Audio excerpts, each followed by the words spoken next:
र महिलाहरूमाथि हुने उत्पीडन, जनजातिमाथि हुने उत्पीडनदेखि लिएर सबै खालको शोषण, दमन र उत्पीडनको विरुद्धमा हामीले आफूलाई खडा गरेका मान्छेहरू हौँ र हामी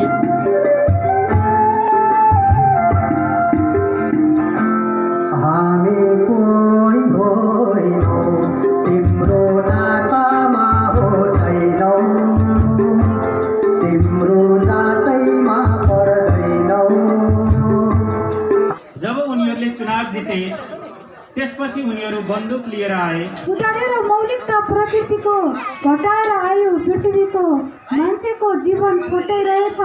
बेला बेला विषालु सर्प चाहिँ फन्डा उठाउँदै भइरहन्छ प्रकट। स्वागत गर्न चाहन्छु। आज हामी प्रतिरोध टिमबाट यहाँ पोखराको फेवातालको किनारमा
हाम्रो हिमालहरू पग्लिरहेका छन् र प्राकृतिक विपत्तिको कारण यो पर्यावरणीय सङ्कट महत्त्वपूर्ण हो भनेर विभिन्न रिसर्चहरू रिपोर्टहरू आइरहेका छन्।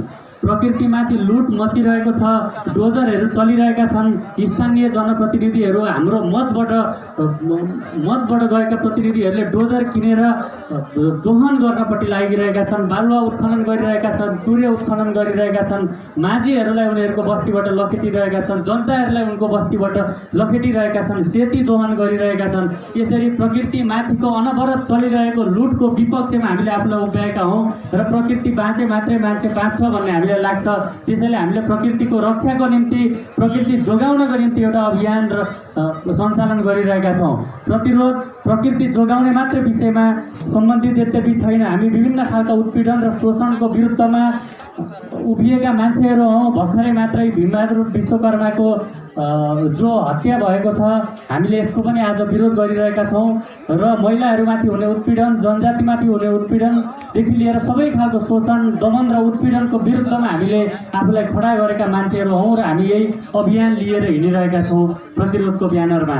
अहिले जो प्रकृतिको विपत्तिको कुरा छ, हामीले जोड दिनुपर्ने कुरा के हो भने अहिले जो विकासको मोडलहरू हाम्रो अगाडि तेर्साइएको छ, ल्याइएको छ, एमसिसी ल्याएर देश विकास गर्ने जस्ता बकवासहरू गरिएको छ, यसको केन्द्रमा केवल पूर्वाधार निर्माणलाई हामीले विकास भनिरहेका छौँ। हामीले केवल पूर्वाधारको निर्माणलाई विकास भनिरहेका छौँ, जीडीपीको वृद्धिलाई विकास भनिरहेका छौँ, हामीले पर क्यापिटा इन्कमको वृद्धिलाई विकास भनिरहेका छौँ, तर स्वस्थ प्रकृतिमा बाँच्न पाउने मान्छेको अधिकारलाई विकास भनिरहेका छैनौँ। छोरीले पनि छोराछोरा पढ्न, लेख्न र सम्पूर्ण अधिकार बराबरी पाउनुपर्छ भन्ने कुरालाई विकास भनिरहेका छैनौँ।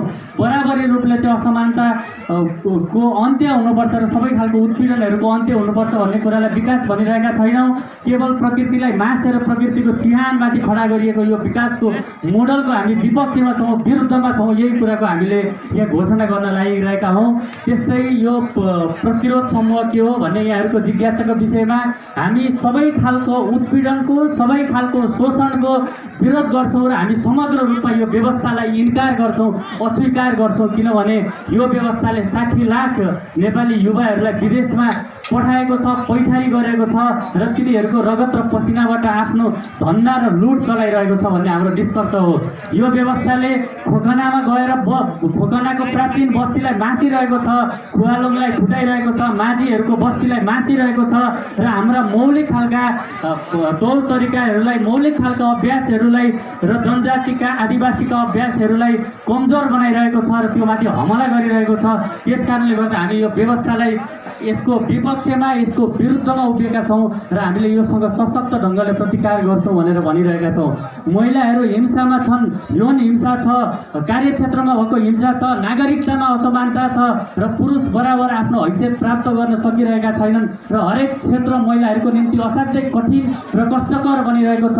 यो पितृ सत्तात्मक राज्य सत्ता, राज्य व्यवस्था र यसको अङ्गहरू सम्पूर्ण रूपमा नष्ट हुनुपर्छ र पुरुष बराबर महिलाले पनि आफ्नो अधिकारको उपयोग गर्न पाउनुपर्छ भन्ने पक्षमा हामी छौँ। हामी चाहिँ पत्रकारका साहुहरूको बिल्डिङ चोक चोकमा हुने र पत्रकार दुःखमा, कष्टमा र पीडामा हुने खालको यो जो व्यवस्था छ, हामी पत्रकारहरूको पक्षधर्तामा छौँ। पत्रकारका मालिकहरूलाई तिनको आम्दानी र तिनले ल्याउने विज्ञापनको विषयमा प्रश्न पार र जथाभावी एजेन्डा सेटिङ नगर, जथाभावी जनतालाई भड्काउने गरी समाचारहरूका एजेन्डाहरूमा तिमीले हात नहाल भनेर हामी खबरदारी र चेतावनी दिइरहेका छौँ। त्यसैले यो व्यवस्थाका सम्पूर्ण अङ्गहरू जे छन्, यो व्यवस्थाले सम्पूर्ण रूपमा जेलाई प्रतिनिधित्व गर्छ, हामी त्यो सम्पूर्णको विरुद्धमा छौँ र हामी एउटा समान खालको समरूपी, एउटा समाजवादी र सबै मान्छेहरू बराबर र समानतामा आधारित व्यवस्थाको पक्षमा छौँ र त्यो निर्माण गर्न हिँडिरहेका छौँ। यदि हामी आज यो लुटखोरहरूले चलाइरहेको एमसिसी भनेर विदेशीहरूसँग हात थापेर दलाली गरेर मागेको पैसाले देश चलाएर मात्रै विकास हुन्छ भनेर ठान्ने असाध्यै परालम्बीहरूले, असाध्यै त्यो दलालहरूले चलाइरहेको व्यवस्थामा यदि हामी असन्तुष्ट छौँ भने हामीले प्रतिकार गर्नुपर्छ, हामीले विद्रोह गर्नुपर्छ। होइन भने हामी नालायकहरूको शासन स्वीकार्न बाध्य हुनेछौँ। त्यसैले हामीले नालायकहरूको शासनलाई अस्वीकार गर्नुपर्छ भनेर सडकमा निस्केका छौँ, फेवा किनारमा निस्केका छौँ र यो देशैभरिका सडकमा हामी जानेछौँ भनेर आएका छौँ। आगामी दिनमा पनि हामीले अभियानहरूलाई गाउँहरूमा, बस्तीहरूमा अझ विस्तार गर्नेछौँ, अझ लड्नेछौँ र हामी समान व्यवस्थाको निम्ति, समान राजनैतिक व्यवस्था, समान आर्थिक व्यवस्था, समान खालको सामाजिक सांस्कृतिक व्यवस्था, समान खालको लैङ्गिक व्यवस्था प्राप्त नसकिउन्जेल हाम्रो सङ्घर्ष, हाम्रो लडाइँ रोकिने छैन। त्यसैले हामीले यो राज्य सत्ता विरुद्ध एउटा दीर्घकालीन लडाइँको घोषणा गरेर निस्केका छौँ भन्दै म पहिले त उनीहरू हामीलाई नमस्ते गर्दै आए र चुनाव जिते। जब उनीहरूले चुनाव जिते त्यसपछि उनीहरू बन्दुक लिएर आए र हामीलाई हाम्रै खोलाबाट बेदखल गरे। तिनीहरूले हाम्रो खोला हाम्रो झरना हामीलाई नसोधी बेचे।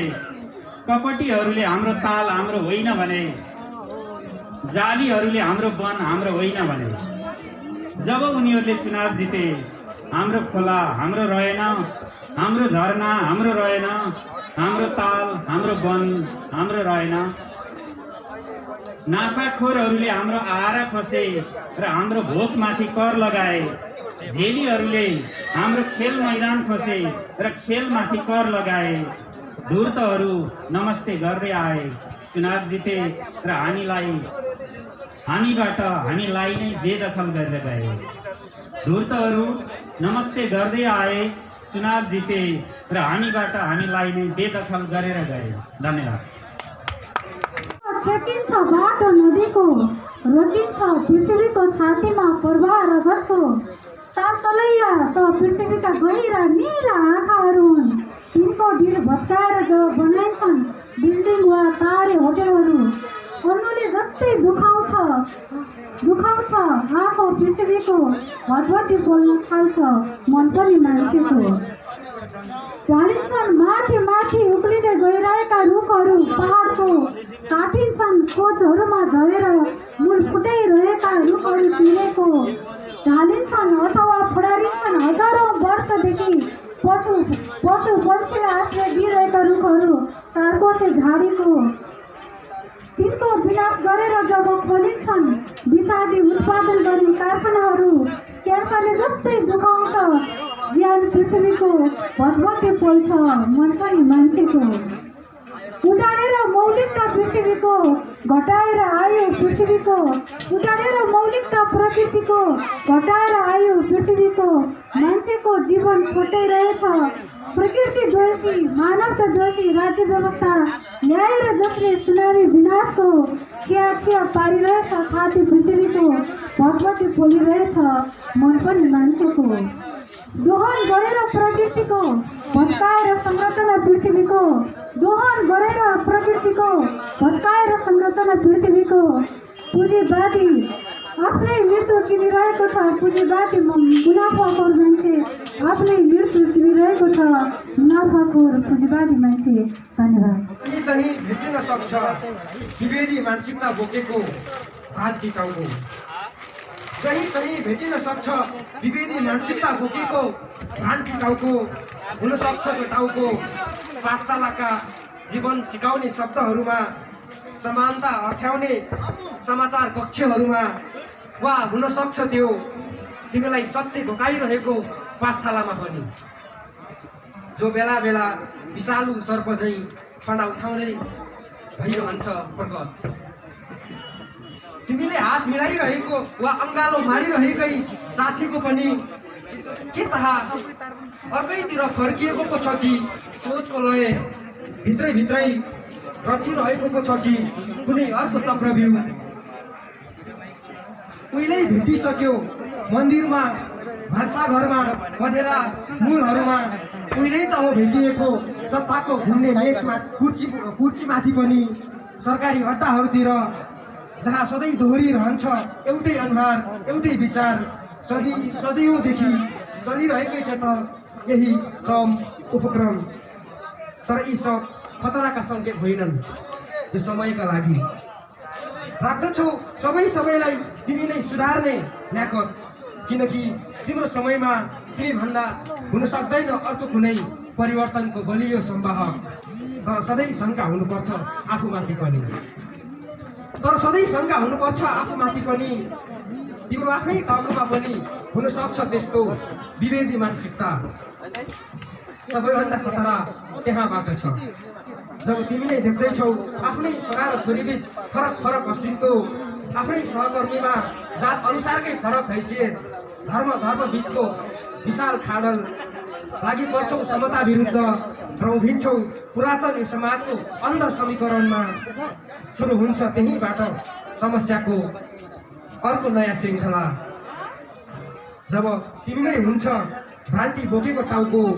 यो समयका लागि सबैभन्दा खतरा त्यहाँबाट छ।